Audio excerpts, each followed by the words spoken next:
Vamos lá? Então, a gente está falando aqui sobre o parágrafo 7º, né, do artigo 101 do ECA. O acolhimento familiar institucional tem que ser sempre próximo da residência, né?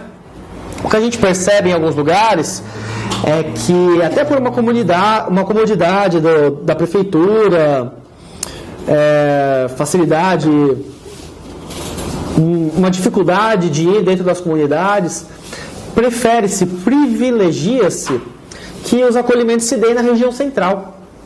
Mas isso, como visto, não é estimulado, na verdade, muito pelo contrário, pelo ECA.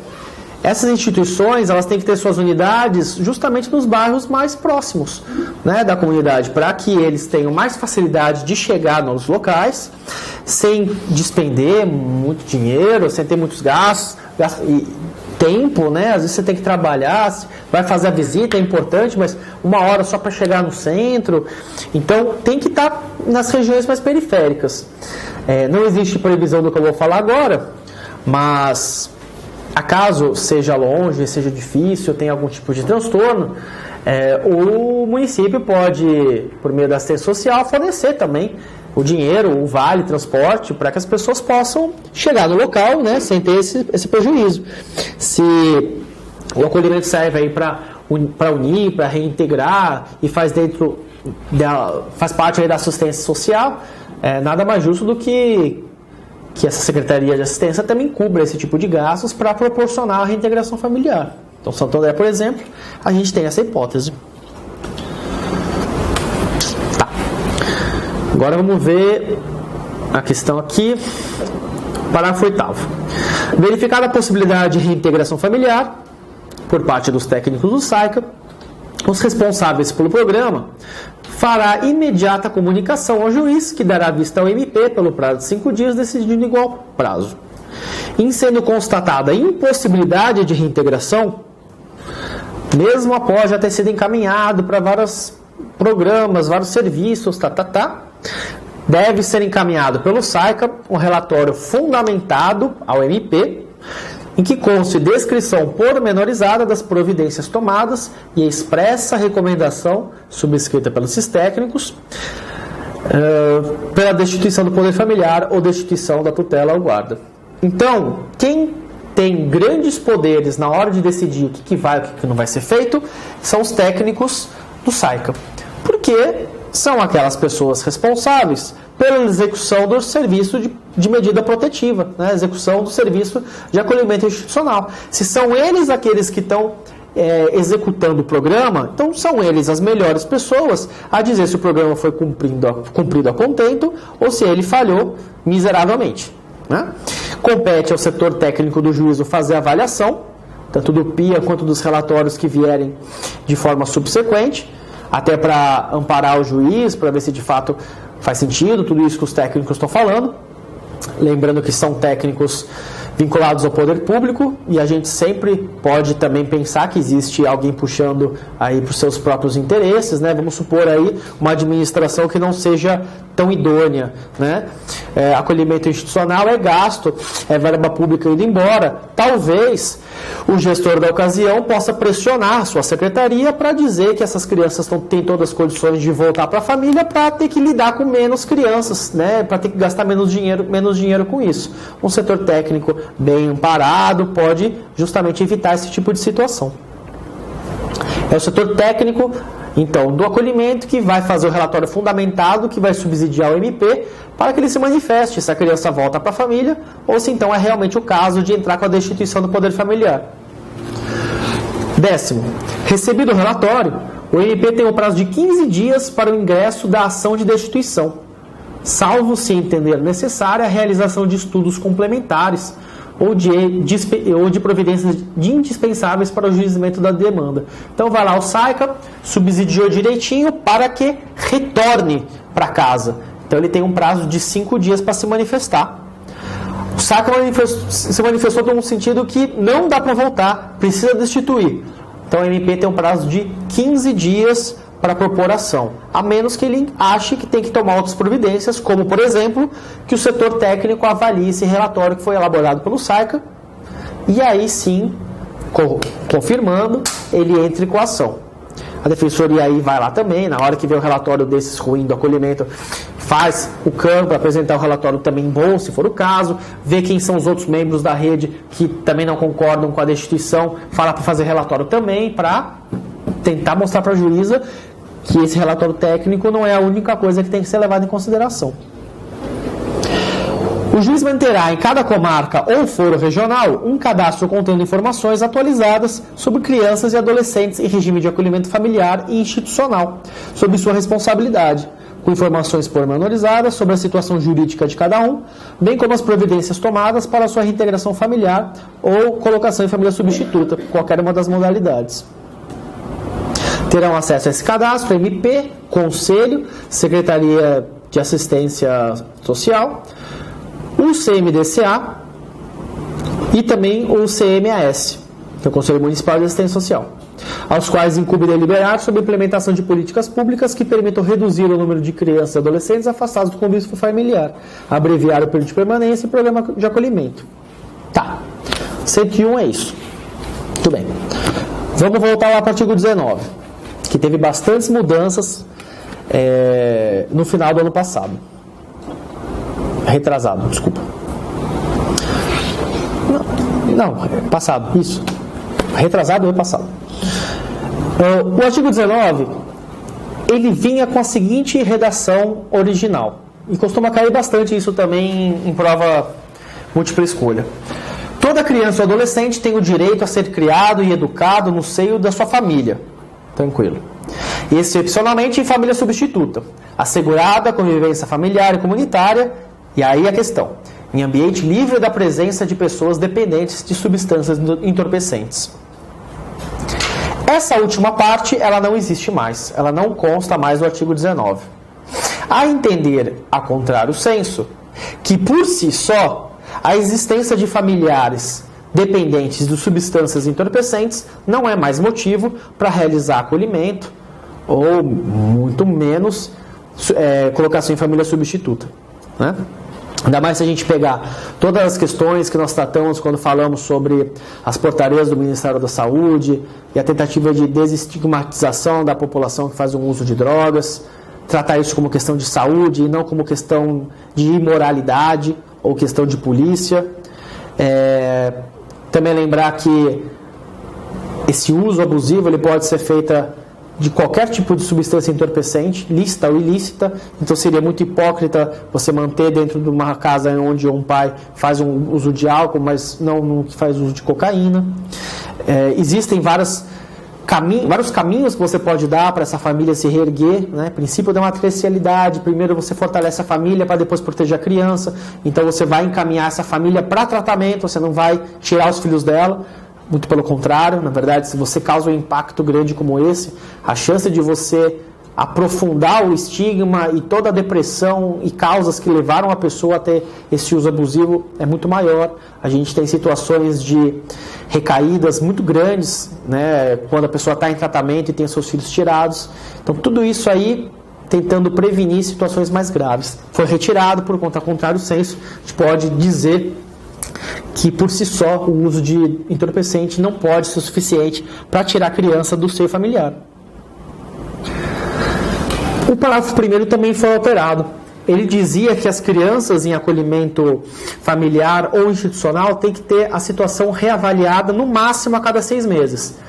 Primeira pegadinha, tem algumas questões que falam assim que é em no mínimo 6 meses ou em 6 meses. Não, é sempre no máximo, né? Uma criança que vai parar em acolhimento institucional pode sair de lá no primeiro dia, assim como na medida socioeducativa. Pode sair no primeiro dia, desde que haja relatórios técnicos dizendo que ela não precisa mais ficar lá. Então é sempre no máximo. No prazo máximo de 6 meses tem que ter sua situação reavaliada. Isso não existe mais, agora é um prazo máximo de 3 meses. Devendo a autoridade judiciária competente, com base em relatório elaborado pela equipe interprofissional ou multidisciplinar, decidir de forma fundamentada pela possibilidade de reintegração ou colocação em família substituta. Tá aí, vocês podem ver aqui a redação original, ela é uma cópia, só que diz sobre 3 meses. O parágrafo 2º também foi alterado. ele fala que a permanência de criança e adolescente em programa de acolhimento não pode se prolongar por mais de 2 anos. E isso foi alterado, agora não pode se prolongar por mais de 18 meses. Esse dispositivo, na prática, ele é inócuo por conta do complemento, salvo comprovada a necessidade que atenda ao seu superior interesse, devidamente fundamentada pela autoridade judiciária. Então, vamos ser muito sinceros, nenhum juiz, nenhum promotor está interessado em que uma criança fique demoradamente no acolhimento. A menos que realmente você seja um cara relapso, ninguém quer que permaneça lá. Então, se a criança passou de 18 meses, passou de 2 anos, não é porque eles querem, é porque tem alguma peculiaridade que exige que isso aconteça. Então, uma situação óbvia, que inclusive é o grande número de pessoas acolhidas hoje em dia, é o público adolescente ou então uma infância mais tardia. Então, assim, um público com 10 anos para cima. É um público que tem poucas chances de serem adotados. A imensa maioria da preferência é de 0 a 3 anos. De 3 a 8 já é bem difícil, né? De 8 para cima é bem difícil mesmo. Então é uma população que tem dificuldade de ser adotada, que provavelmente, se for acolhido, tem muita dificuldade também de voltar para a família natural. Porque vamos falar, né? Estamos falando de adolescente, já não é mais criança, onde qualquer coisinha já se espirrou, já vai acolher. Né? Falando em espirro, saúde para você.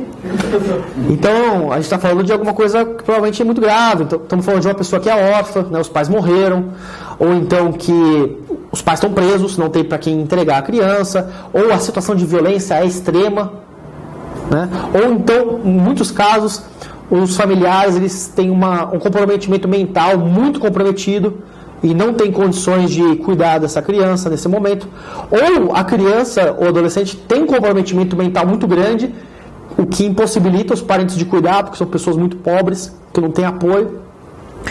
Então são casos em que, se é difícil adotar, também é muito difícil devolver para a família. O que você faz com essas pessoas?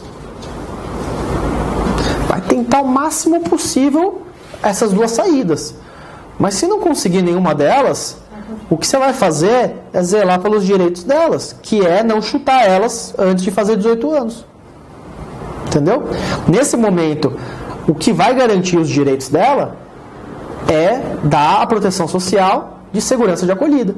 Não vai deixar ela dormir na rua, passar fome e coisas do tipo. Então ela vai ficar ali dentro. Nossa, olha só quantos... 50% aí já passou de 18 meses, né?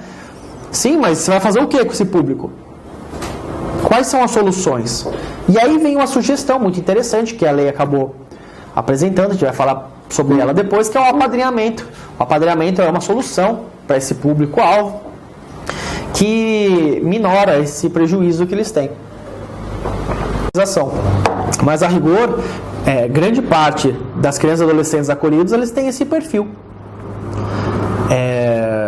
Daí que vem aquela história, né? Pô, a conta não bate, por que tem tantas crianças em acolhimentos, tantos pretendentes, por que não fecha?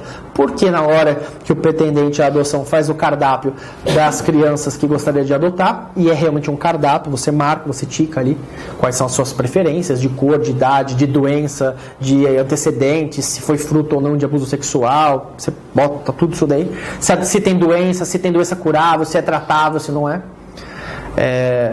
Na prática é um público muito reduzido, né?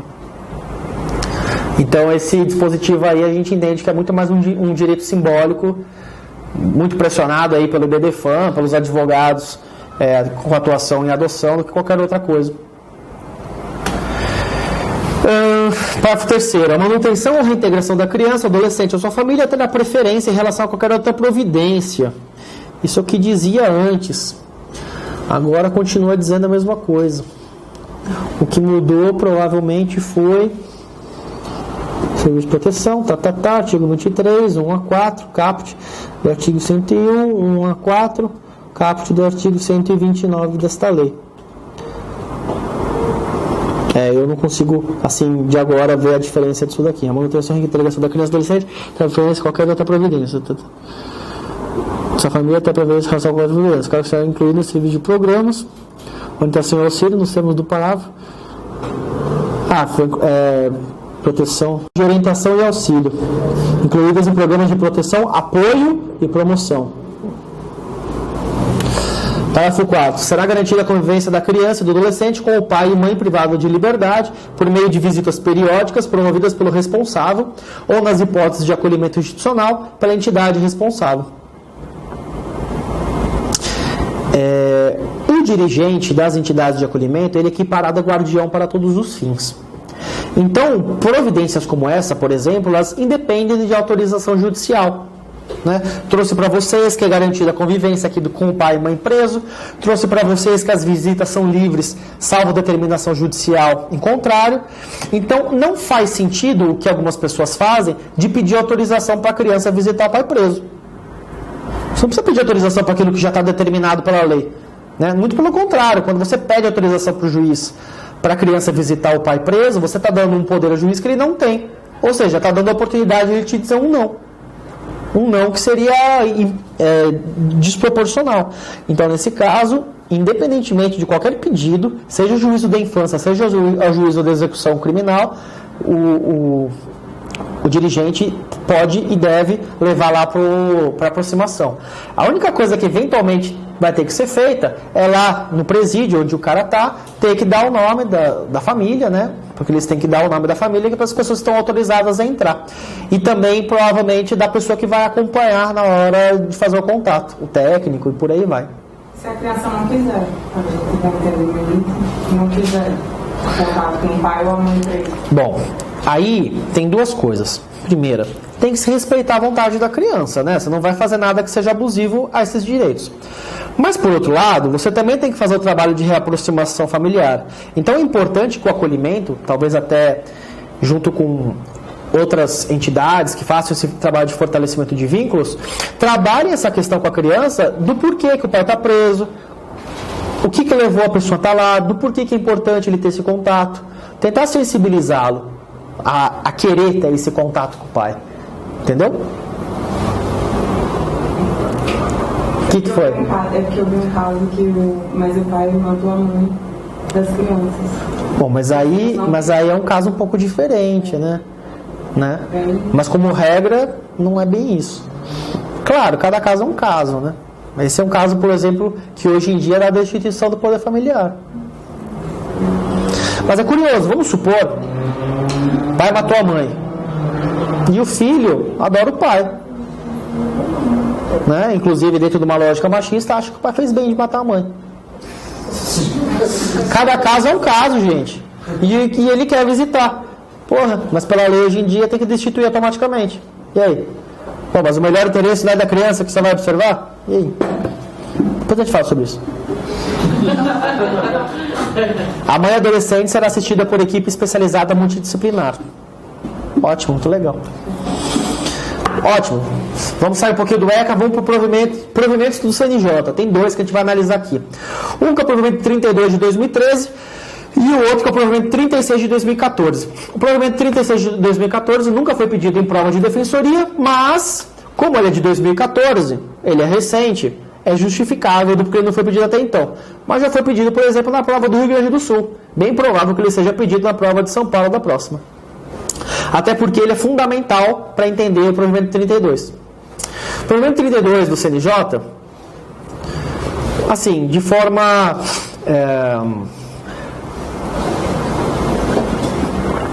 talvez até com exagero, né, com excesso de atribuição, acabou disciplinando como devem ser realizadas as audiências de custódia. Eu digo que eu acho que tem um excesso porque eu acho que isso aí deveria ser disciplinado por lei. Mas enfim, as audiências... Eu falei o quê? Audiência o quê? Custódia. Audiência concentrada, desculpa. As audiências concentradas. Mas enfim, como até as audiências as audiências de custódia são disciplinadas hoje tão apenas também por portaria e não tem lei sobre isso, paralelismo, né? Então vamos embora. É para beneficiar, não vamos encher o saco. Então o provimento 32 de 2013 do CNJ fala as audiências concentradas. O que são isso? As audiências concentradas, segundo o CNJ, são possibilidades de se realizar as tais das reavaliações, aqui o artigo 19 que a gente viu, de uma forma muito mais ampla e profunda do que simplesmente avaliando os relatórios do juiz no seu gabinete ou realizando uma audiência dentro da sala do juiz dentro do fórum. Ela obriga que todos os profissionais do sistema de justiça, inclusive defensor, promotor e juiz, saiam do fórum e vá até o acolhimento institucional e façam ali as audiências, em contato com as crianças, com o local onde elas dormem, com o local onde trabalham os técnicos e por aí vai. Na prática isso acontece. Sim, senhora. Porque CNJ as pessoas cumprem, né? Não é lei. Leis, CNJ, norma hipotética fundamental, né? Normas do núcleo de prática da faculdade, STF, o cabo e o soldado. Vai ser aquela de cursinho também. Vão filmar, vão recortar, falar defensoria também. No dia que me nomearem para ministro do STF, vão falar, pô, você falou aquilo. O juiz da infância e juventude, sempre o juiz do andamento regular, permanente e prioritário dos processos sob sua condição, deverá realizar a cada semestre, preferencialmente nos meses de abril e outubro, os eventos denominados audiências concentradas. Veja que aqui é bem claro que estão falando ainda de um cenário antes da modificação da lei, né? Se a avaliação é a cada semestre, a gente estava falando sobre o período de reavaliação de 6 meses anterior. Hoje em dia, talvez isso já não se aplique mais dessa forma. A reavaliação a cada 3 meses. A questão que fica é, se a reavaliação agora é a 3 meses, precisam todas as 4 serem realizadas em audiência concentrada, ou 2 têm que ser realizadas obrigatoriamente em audiência concentrada e as outras 2 não necessariamente? Fica aí a dúvida. Sempre que possível,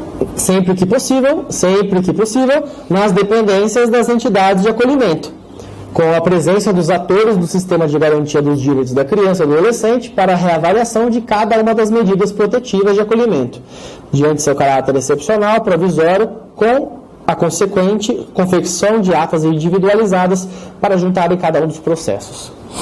Isso também costuma cair em questão, né? As atas são sempre individualizadas, porque normalmente nessas audiências concentradas, o que você faz? Você reúne um monte de casos e você vai fazendo uma atrás da outra, né? Vai mudando aqui, vai mudando os atores, mas você vai fazendo todas. Você não pode fazer uma ata de tudo isso. Você tem que fazer uma ata de cada. É como se você estivesse no fórum. Você vai fazer uma ata para cada processo, você vai juntar uma ata em cada processo. Não é uma ata para cada criança, porque podem ter 2 crianças no mesmo processo, mas é uma ata para cada processo. Legal. O parágrafo 1º desse dispositivo diz o seguinte, né? Lá, sempre que possível, nas varas de grandes comarcas, com excessivo número de acolhidos, São Paulo, capitais, reserva-se ao magistrado a possibilidade da seleção dos processos mais viáveis para a audiência. O que é mais viáveis? Para devolver para a família natural, para a família substituta, né? Ou talvez algum caso que você perceba que vai trazer resultado, se você puxar ali a orelha de um ou de outro, né? Casos mais viáveis. Desde que mantenha absoluto controle da situação dos demais.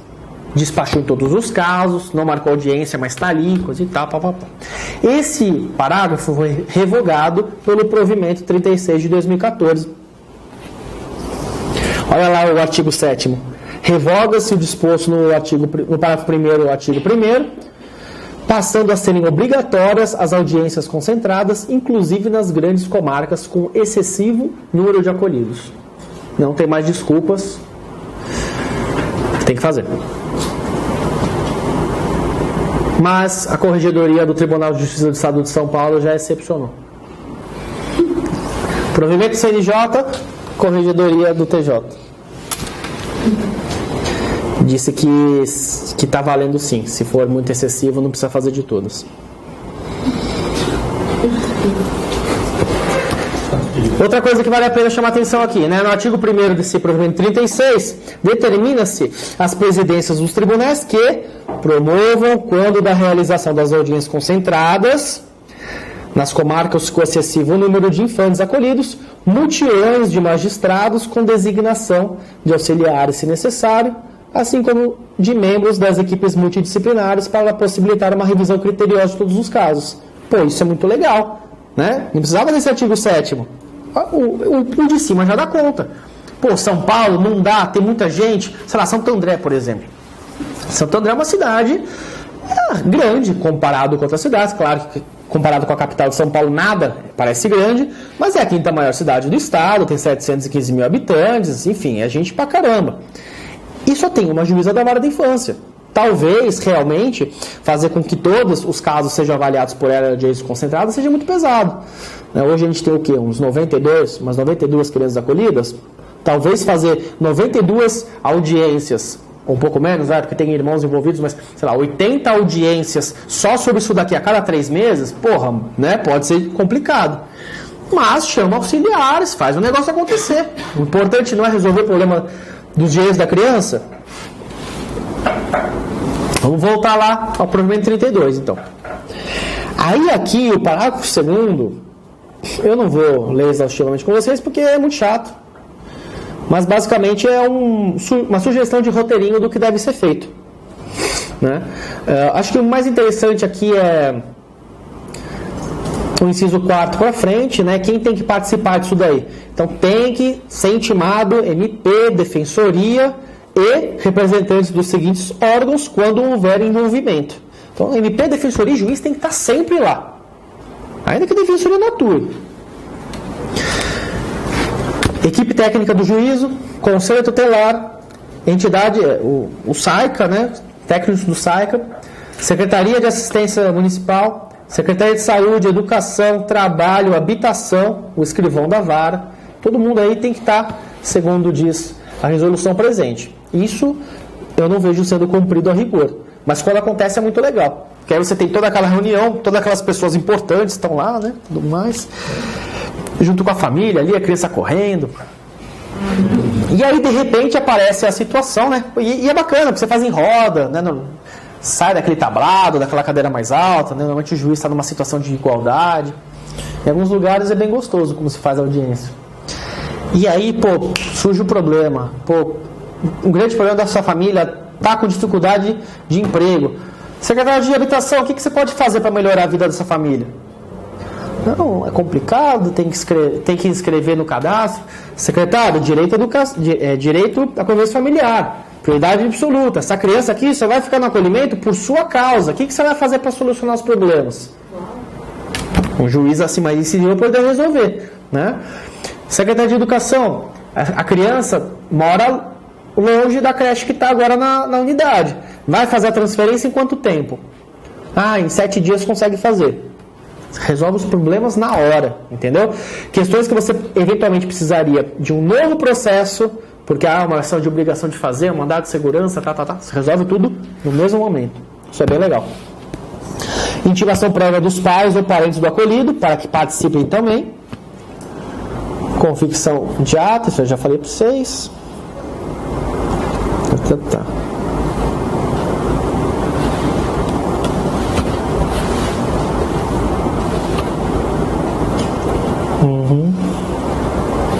Aí perguntas voltadas para o juiz, né? Só que não é tanto para a gente. Aí eu apaguei algumas coisas, pulei para o artigo 5º. Nos casos de crianças ou adolescentes acolhidos há mais de 6 meses, acho que a gente pode interpretar isso como 3 meses agora. Constatado pelo magistrado que, diante das peculiaridades, haja possível excesso de prazo no acolhimento, sem ajuizamento da ação de destituição do poder familiar dos pais biológicos, recomenda-se que seja concedida a vista imediata dos autos ao MP para a manifestação expressa sobre tal situação. Então o juiz está olhando assim, e eu acho isso muito violador também da imparcialidade, né? Porque o juiz já olhando e falou assim, isso aqui está excesso, hein? Aí ele pensa, não vai entrar com ação não? Pô, é você que vai julgar depois? Você já está dizendo que tem, entendeu? Você já está dando um pré-julgamento de que você acha que tem que ter uma destituição. Mas enfim, manda para o MP. Caso o entendimento do MP seja pela não propositura da ação de destituição, manutenção do acolhimento, Aí o juiz, ante o risco da perpetuação da indefinição dessa situação, ou seja, não gostou do que a MP fez, recomenda ao seu magistrado, diante da excepcionalidade e provisoriedade da medida protetiva, que encaminhe cópias dos autos ao PGJ, usando a analogia do artigo 28 do CPP. Olha que legal, hein? Então, qual que é a questão aí da MP, atuação como parte, né? Qual a independência que o órgão tem, todas aquelas coisas. Qual que é a imparcialidade que esse juiz vai julgar a causa depois. Essa questão também costuma cair bastante em concurso. Porque normalmente as pessoas não pensam que vai constar bagulho de CPP aqui, né? E cai. Ah, olha só, aqui é a continuação. Eu pulei os slides. Tá bom. Vamos ler só o artigo 4º. O processo de medida de proteção similar referente ao infante em situação de risco, né? Alguma coisa que eu falei para vocês evitarem. Acolhido ou não, deve ser preferencialmente autônomo ao relação à eventual ação de destituição do poder familiar de seus genitores, porque são dois assuntos diferentes, né? Num você está analisando a pertinência ou não da medida, a outra você está analisando a questão da destituição. Na destituição você vai dar plena garantia de ampla defesa contraditória em relação à sanção de destituição do poder familiar correspondente à infração aos seus deveres de guarda, sustento e educação próprios lá do Código Civil e do ECA, né? Você vai dizer por que eles não cometeram as infrações do que estão falando. E nesse daqui você vai olhar a criança, momentos diferentes. Aqui é o olhar da criança, aqui é o olhar dos pais. Então, preferencialmente separe. Bem como a ação de adoção ou quaisquer outros procedimentos onde se deva observar o contraditório, o que faz muito sentido também. Então, vamos imaginar processo de adoção, né? Vamos já antecipar um pouquinho. Como é que em regra funciona? O casal, pretendente de adoção, se habilitou, cumpriu todos os procedimentos, o juiz falou, tá ok, tá habilitado. Vai fazer o link, vai ver quem é que está à disposição que bate com o perfil, vai fazer a aproximação. Essa família, então, entrou com um processo de adoção para poder fazer essa aproximação. É um processo não contencioso. Não tem parte, né? Essa criança já está destituída do poder familiar. O Ministério Público já entrou com a ação, já destituiu, acabou. Não tem mais relação jurídica com os pais biológicos. Então, essa ação aqui, ela é não contenciosa. E por que não pode juntar esse processo de adoção com o processo de protetiva? Porque não tem que ter vínculo. Os pretendentes de adoção não tem que saber nada da família biológica. Não tem que conhecer, não tem que julgar, não tem que nada. A gente tem aqui no Brasil o que se chama de adoção fechada. A gente não sabe quem é a criança, a gente não sabe quem são os pais, até que se junte ali no dia, né? Isso evita qualquer tipo de preferência, escolha entre as crianças. E por outro lado também, para evitar que a família biológica saiba quem é a família substituta, que vá atrás e causa tumulto. Então você vai respeitar toda a ampla defesa e contraditório até o processo de destituição. Terminou isso daqui, é outro, não tem vinculação, não tem que ter contato, é segredo de justiça. Enquanto aqui é segredo de justiça entre os pais, aqui é segredo de justiça entre a família substituta. Beleza? Então, não junte. Podendo ser arquivado ou desarquivado por decisão judicial, sempre que a situação de risco subsistir. Ah, sim. Então, vamos supor que a criança tenha sido acolhida e instaurou-se um processo de acolhimento institucional. Trabalhou-se e essa criança foi desacolhida, foi devolvida para a família de origem. Ou, às vezes, pode até ter ido para uma família substituta e estar aí no estágio de convivência. Por algum problema, que a gente não sabe qual, a situação de violação de direitos surgiu de novo. Ou os pretendentes de adoção, olha, não queremos a criança, devolvem a criança. Essa criança vai ter novamente um processo de acolhimento institucional. Não vai ser aberto um novo processo. Vai ser desarquivado o processo que já existia e vai ser dado continuidade. Isso mantém a continuidade do histórico da criança, evitando-se a perda de informações. Professor, e se depois de efetivar a adoção, por qualquer motivo, os pais, né, agora, quiserem devolver a criança, existe a possibilidade? Não. Não existe a possibilidade de quem adotou devolver a criança. Mas existe a possibilidade, assim como os pais biológicos, dos pais adotivos resolverem abandonar a criança. Né? Esses pais vão ser abandonados, esses pais vão ser processados criminalmente pelo crime de abandono de incapaz. Talvez eles sofram aí um processo de danos morais proposto pelo filho, ou pela defensoria, ou pelo Ministério Público, e eu adoro mover esse tipo de processos. Uma ação civil pública cobrando danos morais coletivos ao Fundo dos Direitos da Criança, porque criança não é cachorro, né, para ser devolvida. E mesmo se for cachorro, já tem quem ache desumano. Imagina quando se fala de uma criança. Então tem que tomar na cabeça. Não tem que fazer isso de maneira alguma. Tudo bem? Então, para preservar num só feito o histórico do infante e ao mesmo tempo manter o processo acessível sempre que for necessário. As outras ações com rito próprio possam se encontrar em cara com qualquer outra das partes. Então vamos supor, né, destituição, tá rolando ali o embate, pô, mas o juiz precisa acompanhar a medida protetiva. Pode estar em carga com o advogado, o juiz está com a protetiva.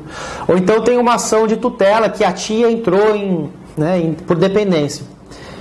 O artigo 148 do ECA traz as competências, que é da vara da infância e que não é. E lá no rol existem alguns casos que são competentes da vara da infância, desde que esteja prevista alguma das hipóteses do artigo 98, violação, ameaça de violação de direitos. Tutela é um desses. Ação de tutela, como regra, vara da família. Mas quando está vinculada a uma violação de direitos, pode ser vara da infância. Então, a criança está acolhida, a avó que entrar com a ação de tutela não vai entrar na vara da família, vai entrar na vara da infância, distribuição por dependência, vai juntar ali processos conexos, vai correr junto. Mas toda hora que uma parte quiser retirar, pode retirar, fica o processo protetivo. Beleza, gente? Alguma questão relacionada a isso? Então tá bom. Vamos ver quanto tempo que a gente tem. Não muito, mas tá bom. Vamos falar um pouco sobre inovações que a gente teve. Eu quero falar primeiro sobre apadrinhamento. Tá? Não, mentira. Antes de falar sobre apadrinhamento, vamos falar sobre algo que não tem aqui, que é o acolhimento familiar. O acolhimento familiar, ele não tem tantos artigos que disciplinam no estatuto quanto o acolhimento institucional, tá? Por isso que é muito mais comum você encontrar o acolhimento institucional do que familiar. E o acolhimento familiar ele tem muitas questões específicas que vale a pena a gente conversar. O tempo todo o ECA coloca o acolhimento familiar como preferível ao acolhimento institucional. Por quê? Porque em tese, segundo inclusive muitos psicólogos que já embasaram a existência desse serviço, já colocaram, você manter a criança no núcleo familiar, ainda que não seja sua, é muito menos violento do que colocar num estabelecimento que é público, onde você vai ficar com mais 18 crianças, você não tem referência de pai e mãe, que são todos agentes do governo, e que você não tem um contato afetivo tão grande quanto teria com um núcleo familiar.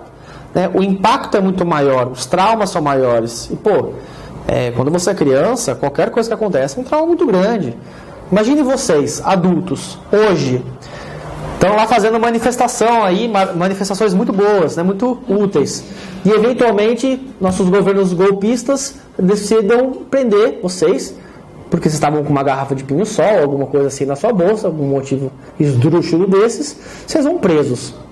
Mas, defensoria, núcleo de direitos humanos, a galera é fera, tirou vocês ali no primeiro dia, fez o escândalo, firmeza. Vocês passaram uma noite na delegacia, passaram uma noite no estabelecimento de detenção. O que vocês iam achar?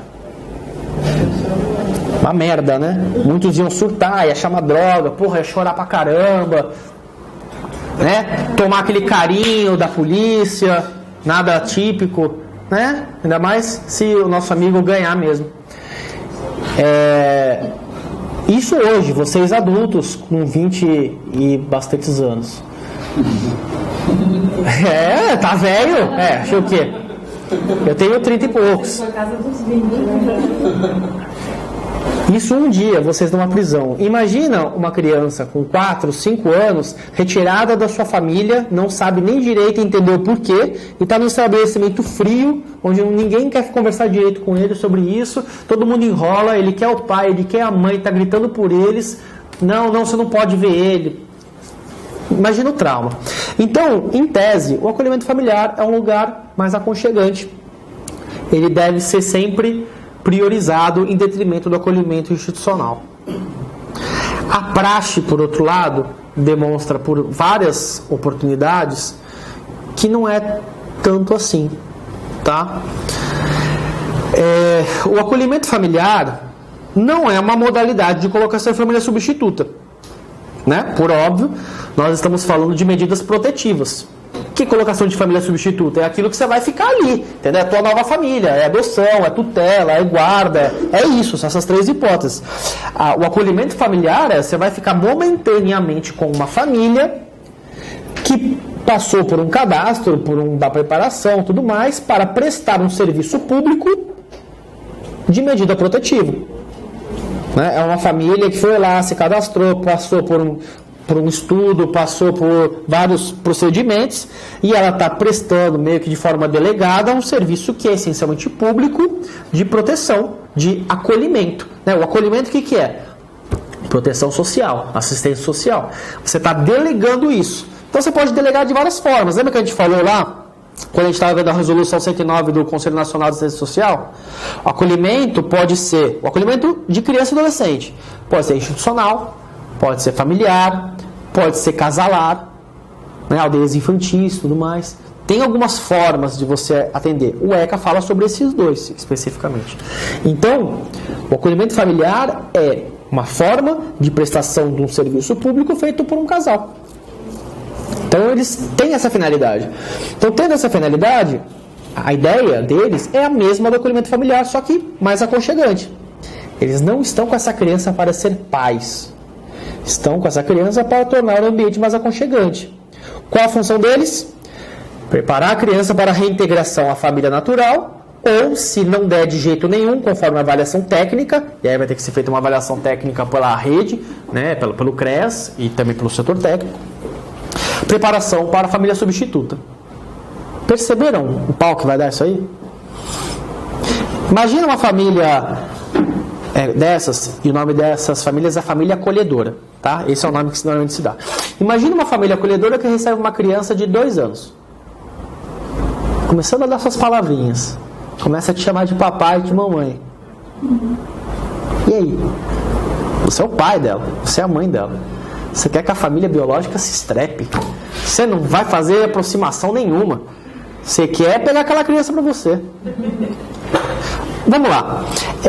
A defensoria normalmente entra com ação de adoção, sim. Mas normalmente são adoções unilaterais. Então é o padrasto que está querendo adotar um enteado, família pobre, né? Tem destituição do poder familiar porque o pai é ausente, ou então o pai sequer consta da certidão de nascimento. Existe essa possibilidade. Ou até mesmo situações em que o pai abandonou, mais ou menos a adoção brasileira, né? Deixou com a vizinha, já está lá com ela há 7 anos. Adoção intuito persona, a gente faz, coisa e tal. Coisa de gente pobre. Agora, a questão procedimental regular, que é o casal vai lá, mostra que está tudo certo, pede habilitação, coisa e tal, isso não é perfil gente pobre. Isso é perfil gente classe média para cima. Até porque tem que mostrar os bens, tira fotinho da casa, mostra lá caminho onde vai ficar, tudo bem. Não estou dizendo que pobre não pode falar isso, mas é o dia a dia. Assim como o conselho tutelar não entra em condomínio fechado, pretendente à adoção normalmente também não é gente pobre. Essa é a regra. Então a Defensoria Pública não atua nesses casos como regra. Imagino que voluntários para trabalhar como família acolhedora têm o mesmo perfil. Então são pessoas de classe média para cima. Vocês imaginam pessoas de classe média para cima recebendo uma criança e querendo contato com gente que mora em comunidade? Querendo contato com usuário de droga? Dependente químico? Levar a criança para visitar pai na prisão? Não vai acontecer isso. Então, um dos maiores problemas que a gente vê relacionado ao acolhimento familiar é que há uma grande possibilidade dessas pessoas não cumprirem com o seu papel de tentativa de reaproximação da criança com a família natural. Ponto número 1, tem que ter visitação. Como essas visitas vão acontecer? O pai aparece drogado ali, cachaçado, é muito comum. Trabalho, reaproximação, né? Pô, os técnicos do SAICA fazem um trabalho muito legal. Você acha que uma família de classe média vai gostar disso? Aí você vai lá, recebe a criança no seu condomínio. Pô, o que o vizinho vai pensar, né? Olha só. É esse pensamento, né? É o pensamento que tem. Então esse é o grande problema. Ponto número 1. Será que essa família vai cumprir o papel de tentativa de reintegração à família? Ponto número 2. Vamos supor que decidiram então que essa criança vá para uma família substituta. Vai querer essa família trabalhar para essa criança ir para uma família substituta? Ponto número 3. Essa família de algum jeito não vai tentar burlar o cadastro e querer adotar essa criança? E a gente tem casos no STJ mesmo, em que se percebe que há uma vinculação afetiva, de afetividade e afinidade, e o STJ foi lá e chancelou a adoção. Não está no rol, mas, por conta do melhor interesse da criança, permite. Ué, então que oportunidade você deu para essa criança ser reintegrada? Entendeu o problema que dá? Então, principalmente com criança, pô, a criança está te chamando de pai e mãe, você é uma pessoa super bem voltada, você quer fazer um negócio, que aquele frio na barriga, né, que você quer ser.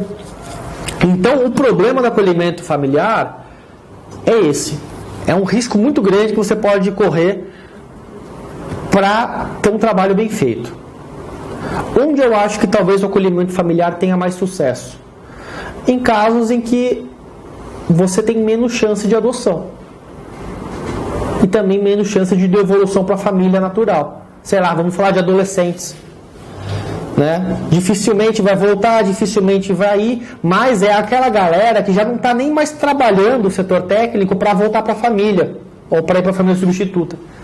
Se acontecer no meio do caminho, legal, mas o trabalho que os técnicos estão fazendo hoje é de emancipação, é de fortalecimento para que essa pessoa tenha profissionalização, conclua os estudos, já saiba como tocar a vida por conta própria, saiba pegar ônibus. Meio bobo falar isso, mas imagina, você está numa instituição total, você não sai. Qualquer lugar que você vai, para a escola, não sei o que, você vai a pé ou a perua te leva. Você vive numa bolha. Você não sabe andar de ônibus. Você não sabe como fazer. Você não sabe o que é uma nota fiscal paulista. Sabe? É um negócio bem bobo. Mínimo de gestão financeira de casa, isso não existe. Então, preparar você para a vida adulta. De repente, um moleque de 15 anos que vai parar numa família solidária, é uma ótima oportunidade para aprender todas essas coisas e serem pessoas de referência quando esse adolescente completar 18 anos. Ainda que não fiquem com ele, que não tenham relação de proximidade, mas eventualmente, se dá algum problema, talvez eles sejam pessoas de referência. Então aí talvez seja um lugar legal para investir. Agora, crianças pequenas, tem muita resistência de muita gente. Eu não gosto. E aí veio, no final do ano passado, a possibilidade do apadrinhamento. O apadrinhamento surgiu já antes, em outras hipóteses, mas legalmente veio só com o ECA, no ECA no final do ano passado. Como funcionava o apadrinhamento antes?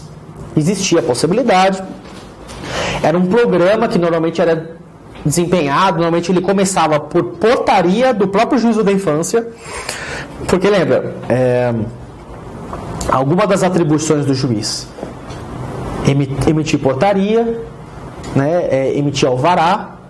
Lembra que a gente falou decisões que não podem ser abrangentes, indeterminadas. Então, pode emitir uma portaria dizendo que nos casos de acolhimento tal, vai ter o programa, vai ter o padrinho, vai funcionar de tal forma. Isso já existia antes. Em Santo André, por exemplo, o apadrinhamento começou em 2017 mesmo, mas foi antes da lei aparecer. Então, foram um dos lugares pioneiros. Aí veio aqui a lei e confirmou isso. O que diz a lei? A criança e o adolescente em programa de acolhimento institucional ou familiar poderão participar desse programa.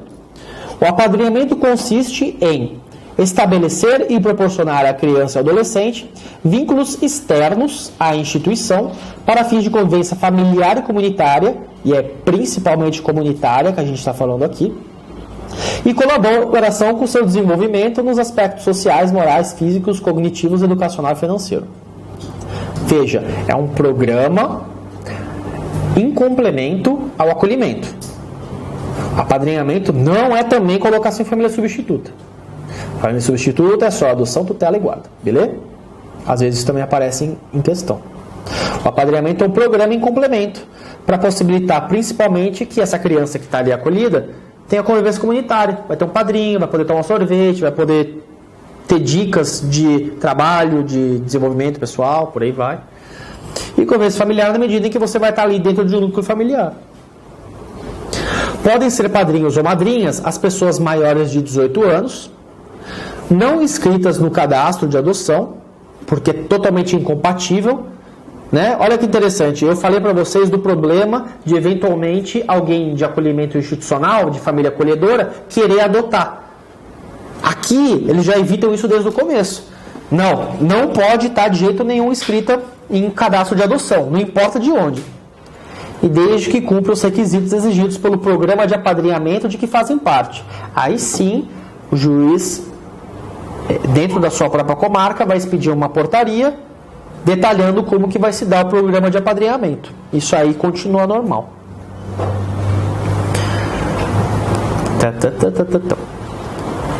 Quais são as hipóteses de apadrinhamento que nós temos? O parágrafo 3º diz o seguinte pra gente: pessoas jurídicas podem apadrinhar criança ou adolescente. Como assim? Bom, por quê?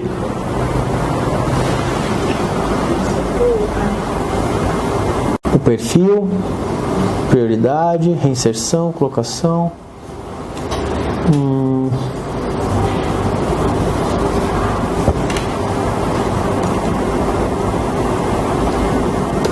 Poxa, perdi onde é que está isso. Mas eu vou falar para vocês porque eu não estou falando besteira. Em algum lugar, que eu não estou achando aqui agora, se apresentam como duas as possibilidades de apadrinhamento. A primeira é o apadrinhamento afetivo, que é o mais comum, que a gente normalmente está acostumado que a gente fala sobre apadrinhamento, e o outro é o apadrinhamento financeiro. Então, dentro da lógica que só pode existir, uma pessoa jurídica não vai poder fazer o apadrinhamento afetivo, né, que afeta uma pessoa jurídica pode dar, mas o apadrinhamento financeiro sim. Então, o que são essas hipóteses? Mais ou menos, chutando assim bem uma forma meio tosca. Sabe na igreja, quando de repente tem aqueles pedidos de fazer a cestinha de Natal da criança? Aí eles botam a carinha da criança, olha só, ajuda a criança do abrigo, né? Olha, dá o brinquedo, dá a roupa, dá o tênis, o número é tal. Talvez seja alguma coisa mais ou menos parecida com isso.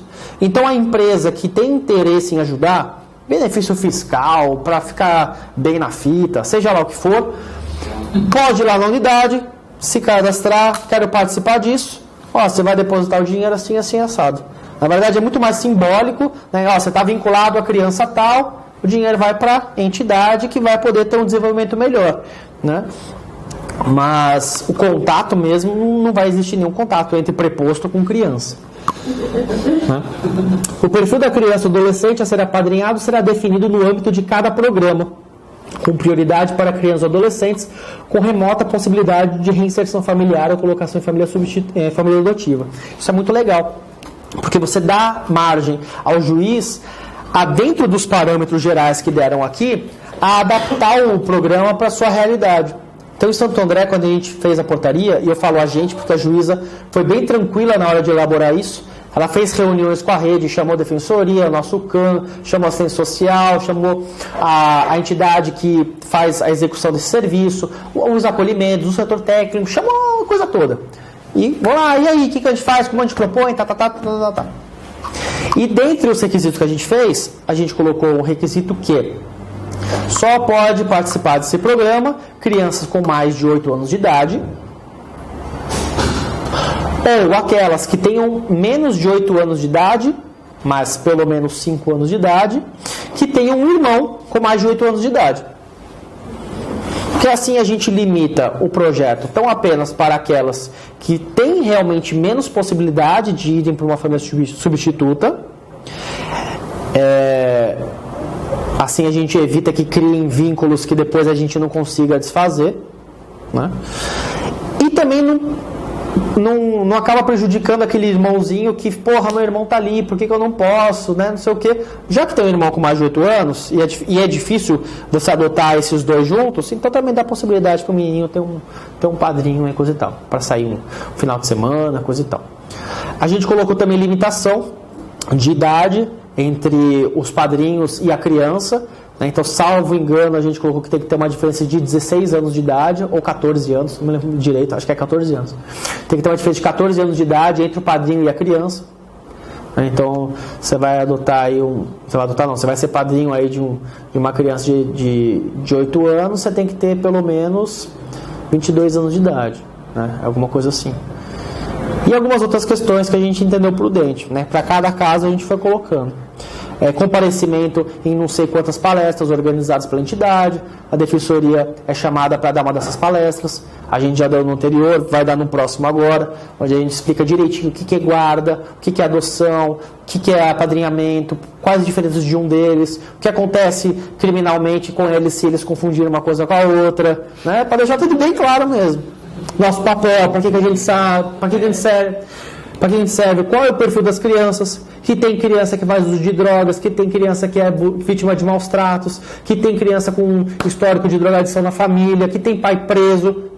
Já joga real, entendeu? Porque muita gente vai lá, acha bonito o projeto, acha que é que nem cuidar de cachorro, que vai fazer uma boa ação, e na hora que descobre, porra, posso lidar com gente que tem pai preso, né? Aí já não quer mais. Mas qual é a situação que ele fez para estar preso? Né? Sério, metade cai fora. Metade cai fora no curso, porque percebe que o negócio é sério, que não é tiquititas, entendeu? Tipo, o bagulho é louco. Pô, tem que jogar real, tem que falar logo, você vai lidar, eu falo mesmo, você vai lidar com o que tem de mais destruído na sociedade, é a situação mais vulnerável, a situação mais marginalizada, senão não estaria aí. Né? E eles precisam de vocês para dar um apoio.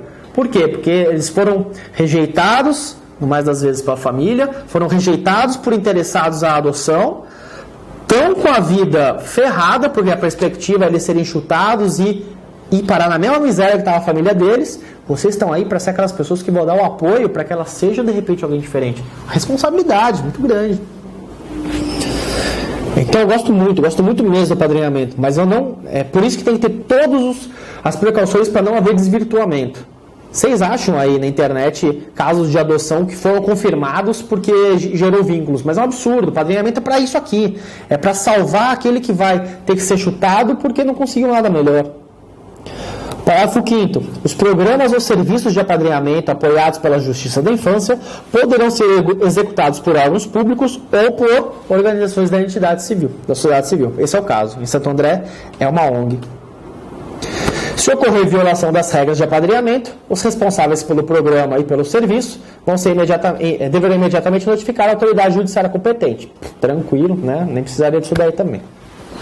Nos slides eu botei aqui algumas questões muito interessantes que vocês podem encontrar sobre o apadrinhamento nesse Instituto Fazendo História. É um instituto muito legal, tem muitas publicações interessantíssimas que eu recomendo vocês a darem uma lida para vocês aprenderem mais, mas especificamente sobre a questão do apadrinhamento, tem esse link maior que eu pus aí, e aí no slide eu coloquei um trecho que eu achei que é mais importante, então vocês vão ter acesso ao material. Caso vocês não tenham tempo para acessar tudo, pelo menos leiam essa parte. É muito legal, é muito bacana mesmo. O tempo aí acabou, né? Então, na próxima aula, a gente vai falar sobre a entrega voluntária e também sobre colocação em família substituta. Beleza? Ó, tem as sugestões, o último é o Instituto Fazer História. Tem esses 2 documentos que eu pus aí também. São documentos que não costumam constar dos editais de defensoria, mas são documentos muito importantes para quem lida com acolhimento institucional. Se vocês forem atuar com criança e adolescente na defensoria pública, vocês precisam ler esses documentos. Ou por curiosidade, se quiserem conhecer mais sobre o assunto também. Tá aí para vocês. Muito obrigado, gente.